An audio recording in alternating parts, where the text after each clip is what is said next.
Hello everyone, कैसे हैं आप सभी का स्वागत करती हूँ मेरे YouTube channel law updates with Monika में। तो मैंने आपको सेक्शन करा दिए हैं 26, 27। अब मैं सोच रही हूँ कि आपको 4-5 सेक्शन है वो और मैं करवा दूँ, ताकि ये जो हमारा टॉपिक है ये पूरा कवर हो जाए। ठीक है, तो अब हम चलते हैं हमारे नए सेक्शन की तरफ जो है 28। उससे पहले हम क्या जानेंगे। अब हमने देखो 26, 27 में पढ़ लिया कि वो विटनेसेस जो कोर्ट में अपीयर नहीं हो सकते, रीजन हो सकता है कि वो या तो डाई हो गए हैं या कैन नॉट बी फाउंड, या फिर वो उनको बुलाने में काफी ज्यादा खर्चा आने वाला है इसलिए कोर्ट नहीं बुलाने वाली। तो उनको उनका जो स्टेटमेंट होता है वो कैसे रिलेवेंट होता है। 26, 27 में हमने ये पढ़ा है। अब हमारा नेक्स्ट है 28। उससे पहले हम क्या है देखो, इनका जो ये पार्ट है इसका नाम है statements made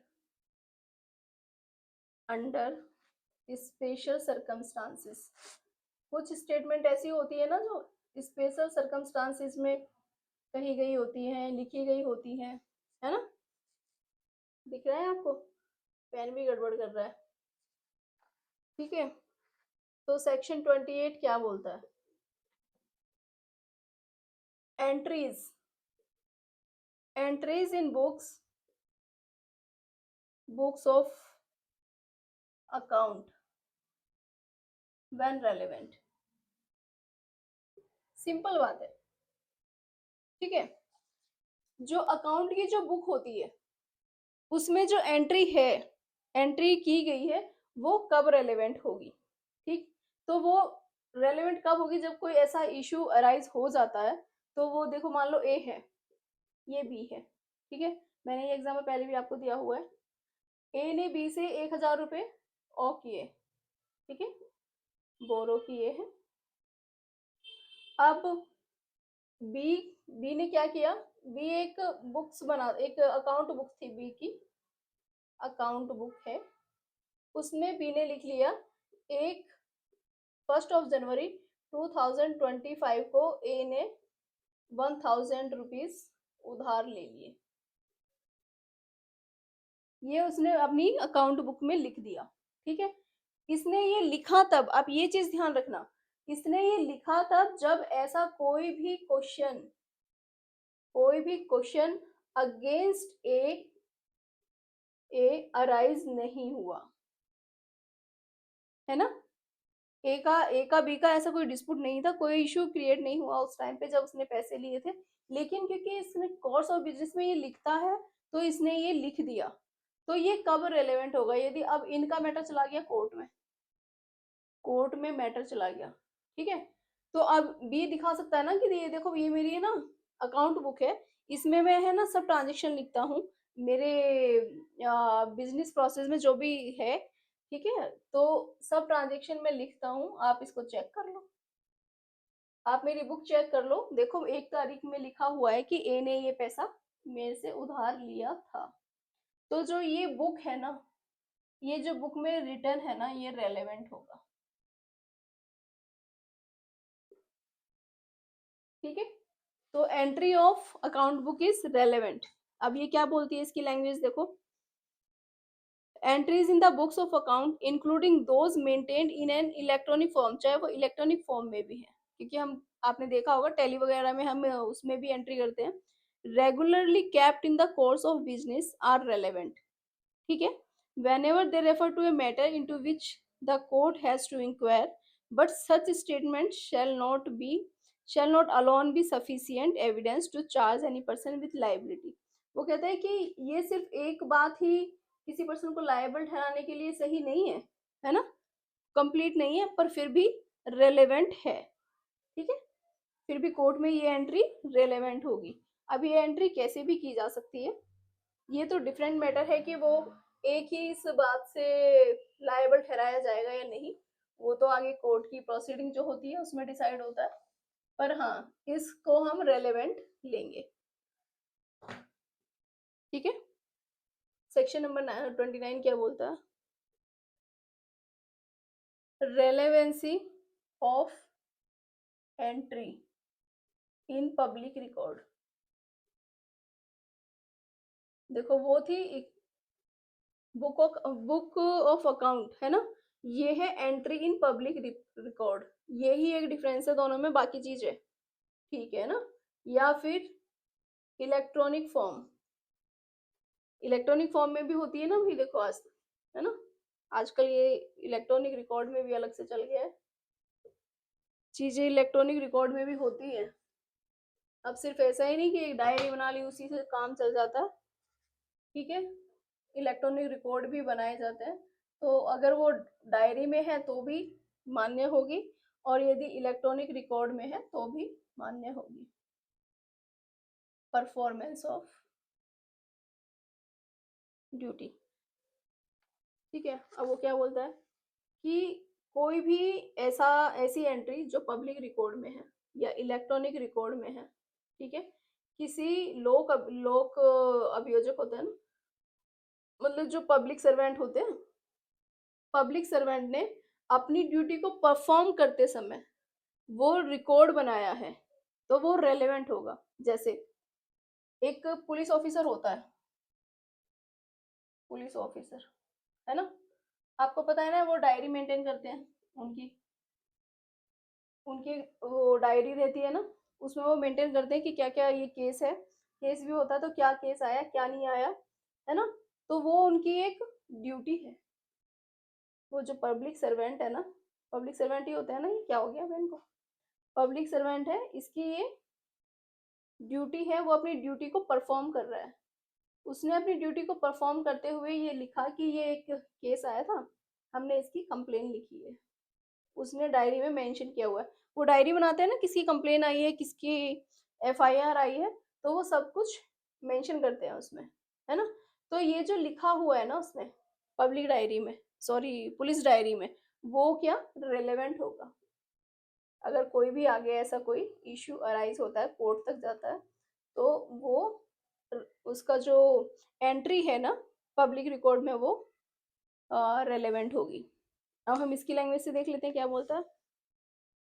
An entry in any public or other official book, register, record, or electronic record stating a fact in issue or relevant fact and made by a public servant in the discharge of his official duty or by or any other person in performance of a duty special enjoined by the law of the country in which such book, register, record, or electronic record is kept is itself a relevant fact, ठीक है।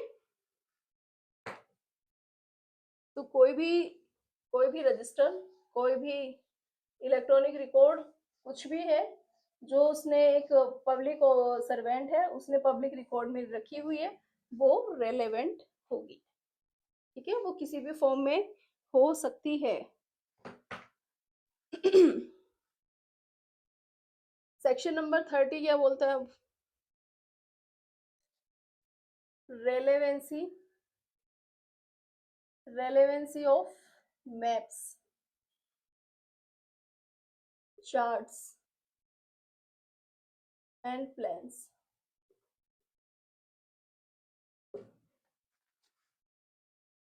अब ये देखो, आप फिर से हम एक वो लेते हैं, कुछ भी मान लो एक एक वो है, क्या बोलते हैं, प्रॉपर्टी डीलर है, एक प्रॉपर्टी डीलर है, ठीक है, वो इस लैंड का प्लॉट कर रहा है ना, प्लॉट काट रहा है इसमें। तो ऐसे तो जैसे हमने बोर्ड पे काट दिए, ऐसे तो प्लॉट कटते नहीं है, आपको भी पता है। प्लॉट काटने के लिए क्या एक मैप होता है, ठीक है, प्रॉपर प्लान होता है ना। अब जो ये मैप होता है, ये प्लान होता है कि हाँ भैया यहाँ पर है ना प्लॉटिंग की जा रही है, तो ये इसके लिए ये क्या करते हैं, ये या तो न्यूज़पेपर में निकलवाते हैं ना न्यूज़पेपर में, और गवर्नमेंट का होता है, मान लो गवर्नमेंट कोई ऐसा प्लॉटिंग वगैरह करती है, तो गवर्नमेंट का अलग से नोटिफिकेशन वगैरह आते हैं, है ना।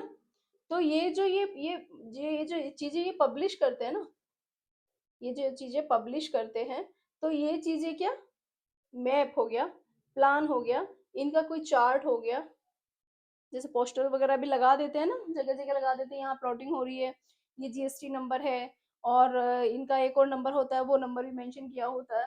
तो वो सब चीजें ना रेलेवेंट है, ये प्रूफ है सब कि हाँ भाई आपने यहाँ पर प्लॉटिंग की थी, आप मना नहीं कर सकते, है ना। आपका नाम नाम वगैरह सब दिया होता है कि आप किससे कांटेक्ट कर लें, है ना। तो ये चीजें रेलेवेंट मानी जाएंगी। आप ऐसा नहीं कह सकते कि ये चार्ट वार्ट तो हमने एवं ही लगा दिए थे, कि हम सोच रहे थे कि हम यहाँ प्लॉटिंग करेंगे तो हमने ऐसे ही लगा दिया, ऐसे नहीं होता। पूरा एक नक्शा तैयार होता है जब भी प्लॉटिंग होती है ना, कि कितने साइज का होगा, क्या लेंथ रहेगी, क्या बेड्थ रहेगी, तो पूरा एक नक्शा तैयार होता है, ठीक है।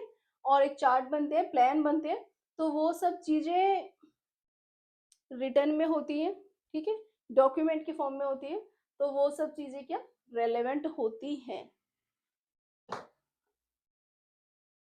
उन सब चीजों को रेलेवेंट माना जाएगा। कोई ऐसे ही नहीं कह देगा कि ये तो ऐसे ही है भैया, ऐसे ही मैप बनाया, हम तो खेल रहे थे मैप बना के,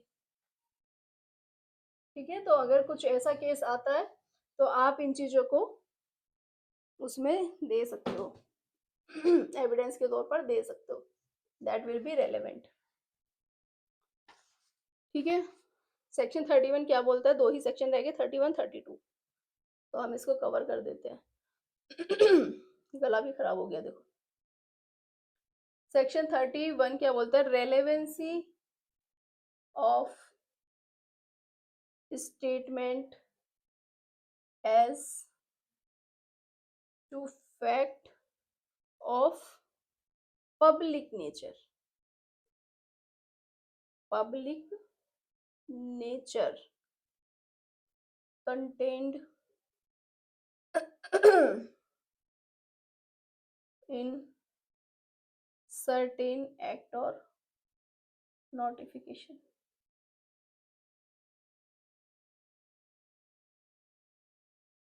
ठीक है। अब ये बोलता है कि यदि कोई ऐसा स्टेटमेंट या कोई फैक्ट है वो जो पब्लिक नेचर का है ना, ठीक है, उसमें क्या कुछ सर्टेन एक्ट्स और नोटिफिकेशन दिए गए हैं, तो वो कब रेलेवेंट होगा। अब ये क्या बोलता है, जब पब्लिक नेचर का है, तो मतलब पब्लिक नेचर की चीजें या तो सेंट्रल गवर्नमेंट या आपकी स्टेट गवर्नमेंट यही पास करती है ना, ठीक। और ये कब पास करती है, ये ऑफिशियली पास करती है इन चीजों को, ऑफिशियली, है ना। तो ऑफिशियली गजट में इन्होंने दिया हो, गजट में दे देती है ना ये। अब वो गजट कैसा भी हो सकता है, ठीक है, प्रिंटेड में भी हो सकता है, प्रिंटेड फॉर्म में भी हो सकता है।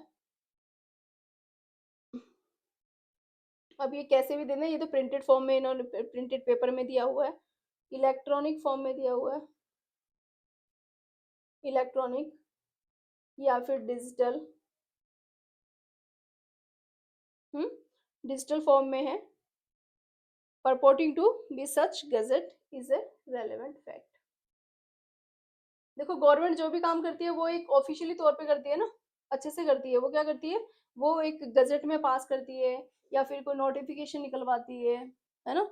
अब जैसे मान लो कोई फॉर्म ही निकले, ठीक है, पब्लिक नेचर के हैं, तो उसको ऐसे वो ऐसे नहीं निकलते, प्रॉपर एक ऑफिशियली अनाउंस किया जाता है, नोटिफिकेशन जारी किया जाता है, एक गजट में होता है, तो ये चीजें क्या रेलेवेंट होती है।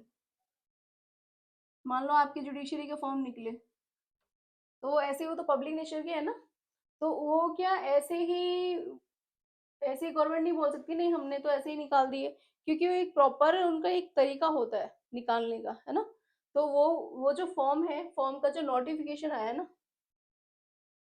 फॉर्म का जो नोटिफिकेशन होगा, वो फॉर्म का अगर गवर्नमेंट ऐसे बोलती है भी हम, वैसे तो खैर गवर्नमेंट ऐसे काम करती नहीं, मैं आपको जस्ट एग्जांपल के तौर पे बता रही हूँ, कि गवर्नमेंट बोल दी कि वो नोटिफिकेशन तो ऐसे ही निकल गया, पुराना है या वो, तो आप वो नोटिफिकेशन की date, time, vacancy, number of vacancy, ये सब चीजें आप ये सब चीजें आप एविडेंस के तौर पर, फैक्ट के तौर पर यूज कर सकते हैं, है ना। और आप बोल सकते हैं कि हाँ ये देखो, इस डेट को निकला था, 1 तारीख को निकली है वैकेंसी। तो जो ये नोटिफिकेशन है ये क्या होगा, रेलेवेंट होगा, या फिर जो भी गजट इनका होगा वो रेलेवेंट होगा। ठीक है, तो ये क्या बोलता है, इसकी लैंग्वेज हम देख लेते हैं। Relevancy of statement as to fact of public nature contained in certain acts or notification. When the court has to form an opinion as to the existence of any fact of public nature, any statement of it made it a recital contained in any central act or state act or in central government or state government notification appearing in the respective official gazette, ठीक है, और in any printed paper, electronic, digital form purporting to be such gazette is a relevant fact.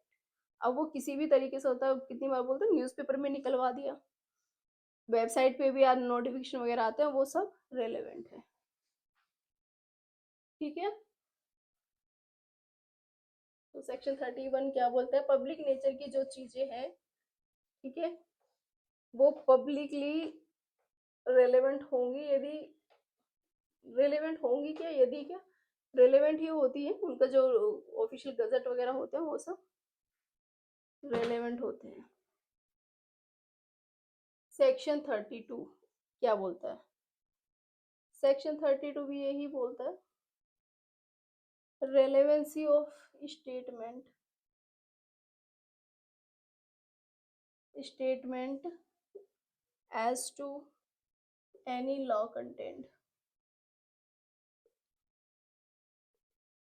contained in law book including electronic और digital, electronic and digital form,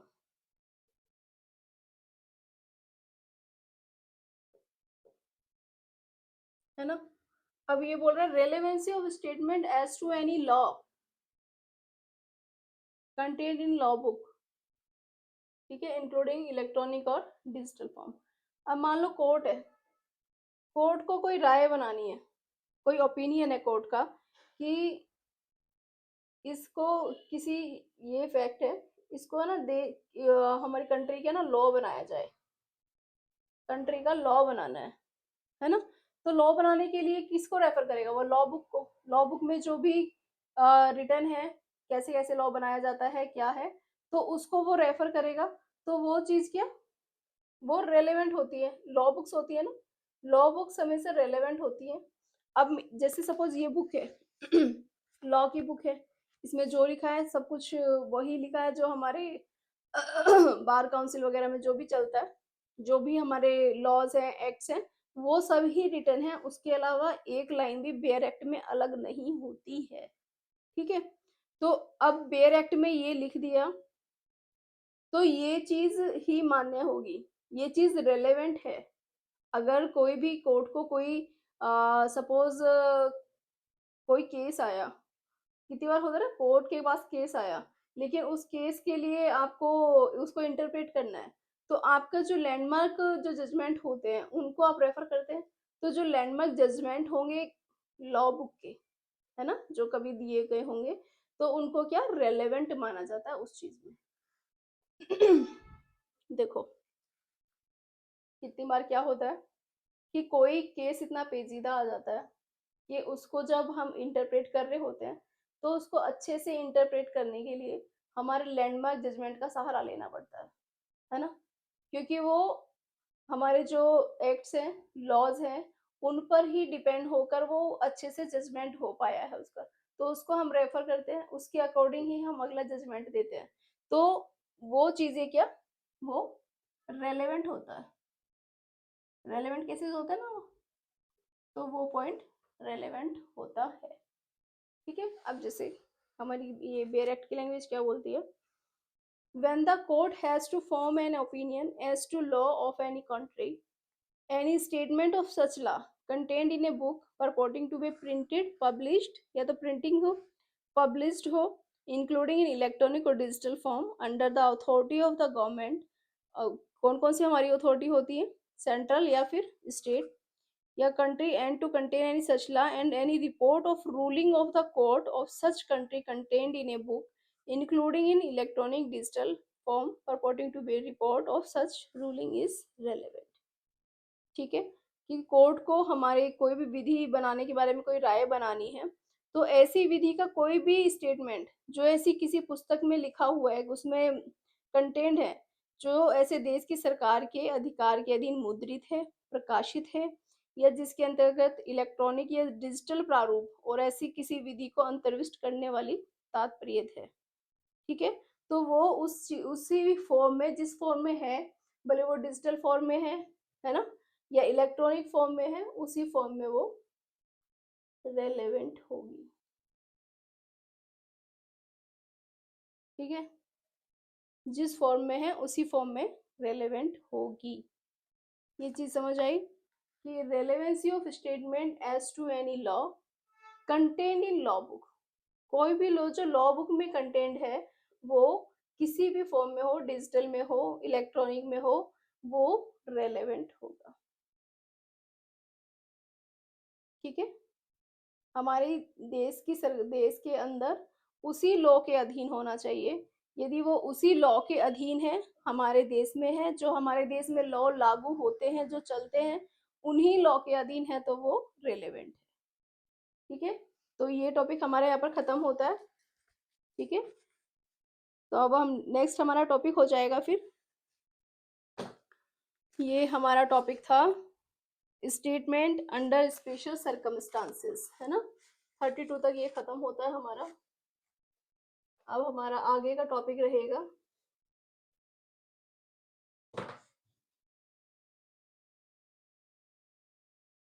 हम अब तक क्या चीजें सीखी कि क्या क्या हमारा रेलेवेंट रहेगा, है ना, कौन कौन से फैक्ट हैं जो रेलेवेंट रहेंगे।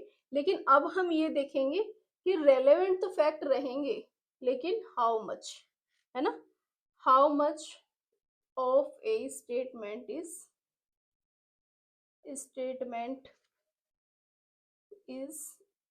To be proved.